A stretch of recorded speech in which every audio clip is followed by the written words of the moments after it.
नमस्कार दोस्तों, आज मैं रामायण अयोध्या कांड भाग 2 राम लक्ष्मण सीता की वनवास की कहानी सुनाने जा रही हूँ।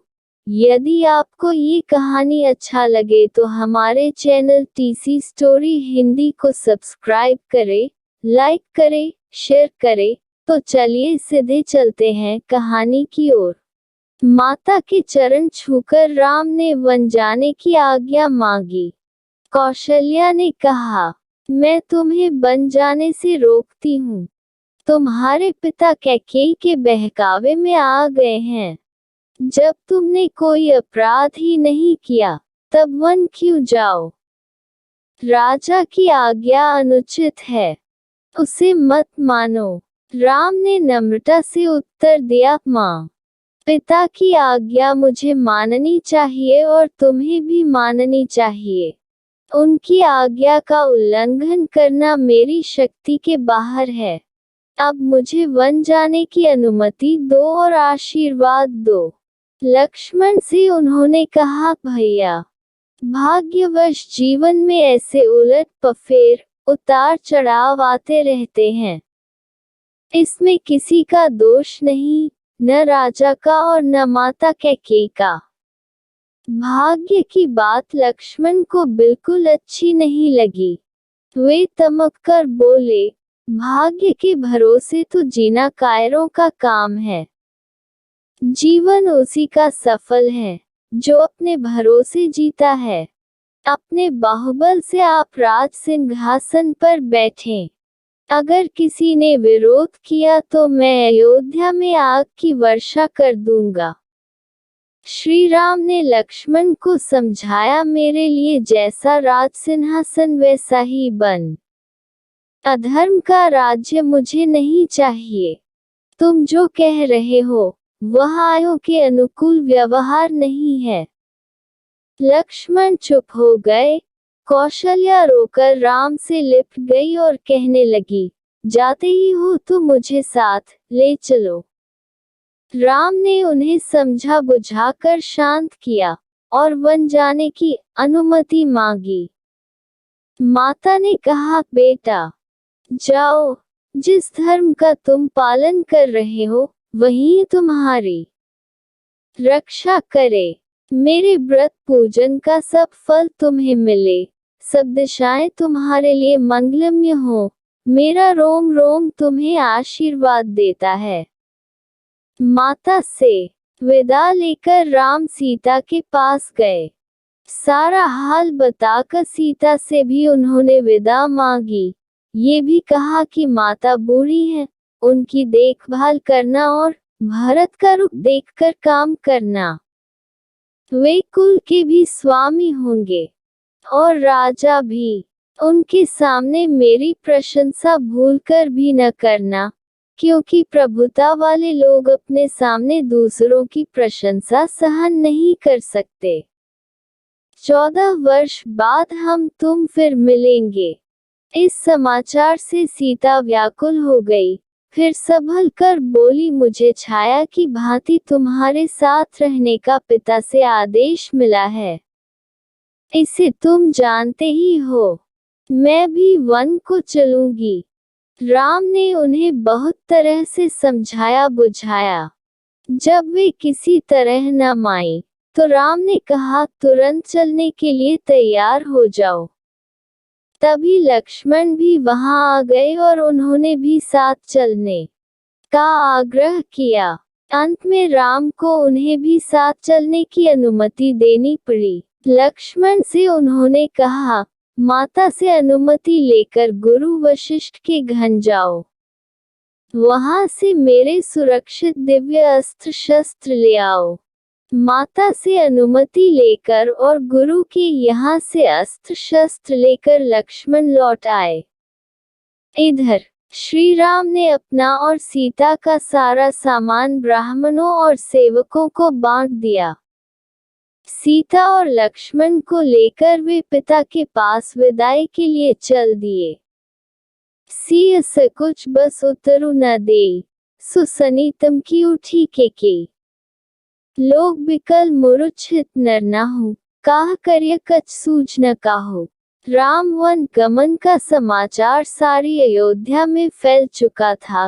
राम लक्ष्मण और सीता को के महल की ओर जाते देखकर नगरवासी दशरथ और कैकेयी को धिक्कारने लगे। उधर राजा महल में राजा डैक से तड़प रहे थे। उन्होंने कौशल्या और सुमित्रा को अपने पास बुला लिया था। राम ने सबसे विदा मांगी। राजा ने उठने को कोशिश की, पर वे गिर पड़े और मूर्छित हो गए। जब उनकी मूर्छा जगी तो राम ने विदा मांगी और कहा, सीता और लक्ष्मण भी मेरे साथ जाने का आग्रह कर रहे हैं। हम लोगों के लिए आप शोक न करें। राजा दशरथ ने कहा, बेटा, कैकेयी ने मेरी मति हर ली है। मुझे पकड़कर बंदीगृह में डाल दो और अयोध्या के राजा बन जाओ। राम ने बड़ी नम्रता से कहा, पिताजी, मुझे राज्य लोभ बिल्कुल नहीं है। यदि मैं वन न जाऊं तो आपका वचन भी मिथ्या होगा। रघुकुल की रीति मिट जाएगी। मुझे वन जाने दीजिए। कैकेयी बीच बीच में राजा दशरथ को फटकारती जाती थी। राम को छाती से लगाकर राजा मूर्छित हो गए। इतने में कैकेयी वल्कल वस्त्र ले आई और राम से बोली, लो, इन्हें पहनकर वन को जाओ। राम ने राजसी वस्त्र उतार दिए और वल्कल वस्त्र पहन लिए। सीता को भी कैकेयी ने तपस्विनी के वस्त्र दिए। ये देखकर लोग राजा दशरथ और कैकेयी को तरह तरह से धिक्कारने लगे। सीता से लिपटकर रानियां रोने लगी। राजा भी अपना सिर नीचे कर रोने लगे। सुमित्रा ने लक्ष्मण को आशीर्वाद दिया और कहा, सीता राम को ही तुम अपना माता पिता समझना। इनकी रक्षा के लिए अपने प्राण देने से भी न हिचकना। जाओ वीरपुत्र, जाओ। निश्चित होकर सीता राम के साथ जाओ। राम ने तब फिर अनुमति मांगी और सीता तथा लक्ष्मण को साथ लेकर वे चल दिए।